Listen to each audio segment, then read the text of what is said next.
વાત જ્યારે પાતળું થવાની આવે એટલે સામાન્ય રીતે આપણે ડાયટ પ્લાન, એક્સરસાઇઝ આ બધા પર કોન્શિયસ થઈ જઈએ. પણ શું તમે જાણો છો કે આ બધાની વચ્ચે સૌથી ફ્રી અને સરળ એક ટેકનિક છે કે જેના કારણે તમારું વેઇટ બેલેન્સ આરામથી થઈ શકે છે. અને ટેકનિક એટલે વોકિંગ. સામાન્ય ચાલવાથી પણ તમારું વજન બેલેન્સમાં આવી શકે છે અને તમારું વજન ઘટી પણ શકે છે, અને પણ માત્ર 15 મિનિટમાં. કઈ રીતે? ચાલો જાણીએ.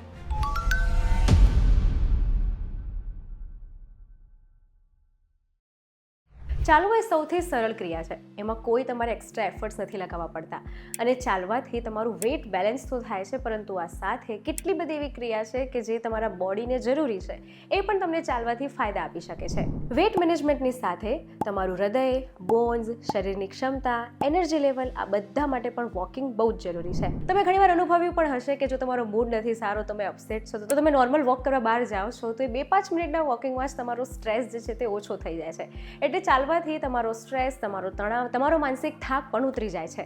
એટલું જ નહીં, પરંતુ રિસર્ચ એવું પણ કહે છે કે જો તમે રેગ્યુલર ચાલો છો ને તો તમારો આકસ્મિક મૃત્યુનો રેટ 6 થી 11% જેટલો ઘટી જાય છે. હવે 15 મિનિટ ચાલવાથી વજન બેલેન્સ કેવી રીતે થાય? ચાલો જાણીએ.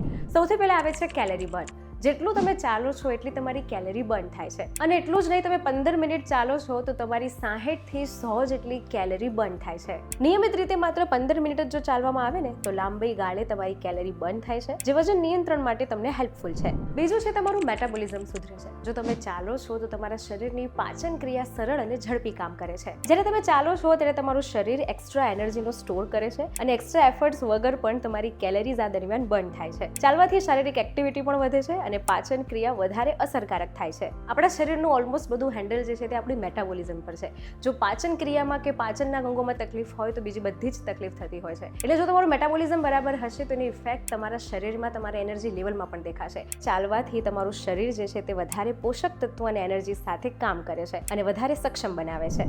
ત્રીજું છે પોસ્ટ મીલ વોકિંગ. સામાન્ય રીતે ઘણા બધાની આદત હોય છે કે જમ્યા પછી તરત બેસી જવાનું અથવા સૂઈ જવાનું. આ જ સૌથી મોટું કારણ છે તમારા શરીરમાં એક્સ્ટ્રા બોડી ફેટને સ્ટોર કરવાનું. જો જમ્યા પછી માત્ર 10-15 મિનિટ પણ તમે ચાલો છો તો બ્લડ શુગર પણ નિયંત્રણ થાય છે આનાથી, અને તમારી બોડીમાં એસિડ રિફ્લક્સ પણ ઘટે છે. કારણ કે જમ્યા પછી તરત જો તમે બેસી જાઓ તો ખાવાનું તરત પચે નહીં તો તમને એસિડિટી, ગેસ જેવી તકલીફ થાય. કારણ કે ચાલવું એ કંઈ માત્ર પોઈન્ટ A થી B જ નથી, પણ એક સરળ, ફ્રી અને એન્જોય કરવાવાળી એક હેબિટ છે.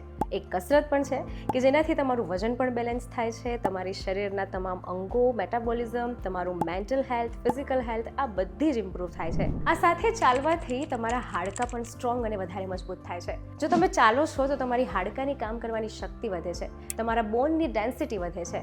એટલું જ નહીં, હાડકાથી જેટલી પણ બીમારી થાય છે જેમ કે ઓસ્ટ્રોપોરિયોસિસ, તમે આવી ઘટનાથી પણ બચી શકો છો. એટલે નિયમિત ચાલવું માત્ર વેઇટ બેલેન્સ નહીં, પરંતુ તમારા શરીરના બીજા કેટલા બધા એવી જગ્યા છે કે જ્યાં તમને હેલ્પફુલ થઈ શકે છે. એટલે ચાલવાથી તમારા સ્નાયુ અને તમારા મસલ્સ જે છે તે વધારે સ્ટ્રેન્થન બને છે. આમ તો બધાની ચાલવાની રીત અને ટેકનિક અલગ અલગ હોય છે, પરંતુ એમાં 5, 4, 3, 2, 1 આ મેથડ ફેટ બર્ન કરવા માટે ખૂબ ઉપયોગી છે. પરંતુ આ વોકમાં જો તમને કોઈ ઘૂંટણની તકલીફ હોય તો ડૉક્ટરની સલાહ લેવી અને પછી જ આ વોક કરવું. 5, 4, 3, 2, 1 મેથડ એટલે પિરામિડ મેથડ. આ મેથડમાં ચાલવાથી તમારા શરીરનું બ્લડ શુગર નિયંત્રણ થાય છે, તમારું ફેટ બર્ન થાય છે, અને તમારા બોડીમાં બ્લડ ફ્લો જે છે એનું સર્ક્યુલેશન પણ વધારે થાય છે. માટે 5, 4, 3, 2, 1 એ તમારા ફેટ બર્ન માટે ખૂબ ઉપયોગી છે. કારણ કે આ મેથડ દ્વારા ફેટ ઓક્સિડેશન દ્વારા જે બ્લડમાં તમારી ચરબી જતી રહી છે એ ઘટવામાં મદદ થાય છે. હવે આ 5, 4, 3, 2, 1 મેથડ શું છે, કેવી રીતે કરવાનું, ચાલો જાણીએ. આ મેથડમાં તમારે પહેલા નોર્મલ વોર્મઅપ કરવાનું છે, નોર્મલ ચાલવાનું છે, ત્યારબાદ 5 મિનિટ ફાસ્ટ વોક કરવાનું છે. અને આ ઝડપ કેટલી હોવી જોઈએ દરેક વ્યક્તિ પર ડિપેન્ડ છે. ત્યારબાદ 4 મિનિટની મોડરેટ નોર્મલ વોક કરવાની છે એ રિકવર માટે. ત્યારબાદ ફરીથી 3 મિનિટ તમારે ફાસ્ટ વોક કરવાનું છે. ફરી 2 મિનિટ નોર્મલ મોડરેટ વોક કરવાનું છે, અને ફરી 1 મિનિટ તમારે સ્પ્રિન્ટ વોક કરવાનું છે.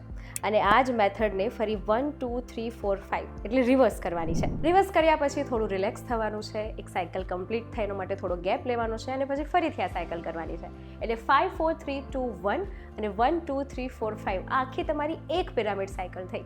આવી પિરામિડ સાયકલ્સ કરવાથી પણ તમારું ફેટ બર્ન થાય છે, તમારું વેઇટ બેલેન્સ રહે છે. પરંતુ જો તમને કોઈ તકલીફ હોય તો ડૉક્ટરની સલાહ પછી જ ચાલવાની શરૂઆત કરવી. તો આપણે જાણ્યું કે ચાલવું એ ખાલી કંઈ નોર્મલ વાત નથી, પણ એક એવી સરળ અને ઇઝી ટેકનિક છે, અને સાથે એક એવી હેબિટ છે જો એ તમે રેગ્યુલર પાડો છો તો તમારા શરીરમાં વેટ બેલેન્સ પણ થાય છે, તમારો મૂડ સારો રહે છે, બોડીમાં એસિડ રિફ્લક્સ ઘટે છે, તમારા હાડકાં સારા રહે છે, અને બીજા કેટલા બધા ફાયદા થાય છે. આવા જ ઇન્ફોર્મેટિવ વિડીયોઝ માટે જોડાયેલા રહો વીટીવી ડિજિટલ સાથે.